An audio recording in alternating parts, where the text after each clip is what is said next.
nda na kpọrọ kịta ahụ the top richest people in Igbo land, and ife melu ha ji wee nwe nnukwu ego. Yes, ife nwe ha ji wee nwe nnukwu ego. Mmebido first by ife mere ha ji wee nwe nnukwu ego. Ha nwere nnukwu ego the moment ha realize na Jesus wụ a scam. Ha nwere nnukwu ego the moment ha realize na ọsọ ndị dala ụbịam wụ ndị na-ekpere Jesus. Ha nwere ego the moment ha realize na Jesus Christ and Christianity wụ ife ndị ọcha ji wee kpuchi ndị Igbo wee mee ndị Igbo ka ha remain in abject poverty. The moment ha discover this thing, move away from Christianity, denounce Jesus Christ, ego ha wụrụ nsi ọbagburu. Number one is billionaire Matthias Ezeaku. Now the richest man enwe na Igbo today. Yes, now the richest man enwe na Igbo today, because na o shopụtara ọgwụ poverty. The moment o denounce ọgwụ poverty ya, ọ wụrụ nnukwu mmadụ ozugbo. Number two, who he had the light of Africa. He had the light of Africa. The moment to discover na Christianity wu poverty mentality, na Christianity wu poverty to ndosha jiwe keshi nde isioji anya. The moment to shop talia ego ebido waka pompo. So he had the second richest man enwelu na Igbo. The third person wo Mazi Dibia. Ogalanyi Iriefi. Yes, ogalanyi Iriefi. Ego ye na agafusi ego edo kansi obagburu. Nda wunde follow ụzọ. The moment ha follow ụzọ, denounce Christianity, denounce Jesus Christ, ego ha webo waka pump. Number 4, wo waja eziokwu bụ ndụ.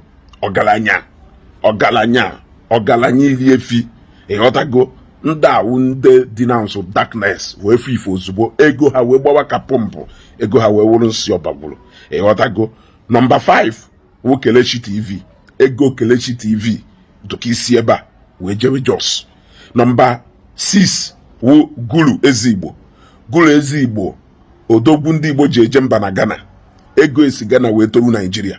The moment ha realize na Jesus Christ wo a scam and na Christianity wo poverty tools eji wee jide ndị Igbo, ego ha wee gbawa ka pump. Number 7 onye amụma arenji ego na-eji ije na Igbo, ego this guy do too much. Isi n'enu ego this guy daa n'ana ịgbaji aka. Ịghọtago, adaesi onye nwere Igbo bụ ngọ. Then number 8 wuchi somama, ego Chisomama duka isi ebe a wee jewe Lagos. Ịda n'enu ego Chisomama ịgbaji aka. Number 9 wu Sisters the bread of life, ego the guy onyanwe Sisters bread, nyanwe Sisters transport, nyanwe Sisters bank. Ịghọtago, a commercial bank owned by Sisters. Onyanwe Sisters real estate, ifo nwere ukanko, Sisters transport, Sisters gold mining company, ifo nwere ukanko, ego ye wonsi obagburu. Ịghọtago. Then number 10 Wijele Chukwuka. Yes, mazi fe na mmadụ nọ na detention, business ya kana agbaka pump. Ịghọtago, container ya kana anata from China, na anata from Russia, na anata from all over the country. Onwe every week Ijele ahụ ebupụta Ijele na-ebupụta nothing less than 300 containers na wharf by ya. Ịghọtago, ego ye si etu a na-agba ka pump. Etu a ka ego esi agba. Then number 11 Agbalanze Okeke. Yes, ọwa Agbalanze Germany. Ịghọtago, Agbalanze onye ka Okeke ka ọgụnụ wafe. Hai, mgbe nji wee chọpụta ụdị ego this guy nwere, hai, na ife aha na-ekwu bido gowa m agụụ, mbido admire ba meseji ya. Ịghọtago, ndị fụrụ ụzọ na nke ikpeazụ a, the moment ha denounce the message of Jesus Christ and Christianity, ego ha kanko. Agbalanze onye ka Okeke ifam ọwụ na m kpọtara afe, gwa na m kpọtara afe, onye ahụ the first Nigerian man rụrụ họteelụ n'ọnwa. Ịghọtago, na họteelụ nke na họteelụ Erimos na Urugwo Odumeje, na họteelụ nke na họteelụ Erimos. Ịghọtago, ịfụcha họteelụ ya etu a, ịfụ nke Erimos na Nkre. Ịghọtago, nda ego nda nwere ahụkwa ego maazị o, ego ndị ifuru nwelu abụrụkwọ ego maazị. in case ịpụghara ịma ịghọtago.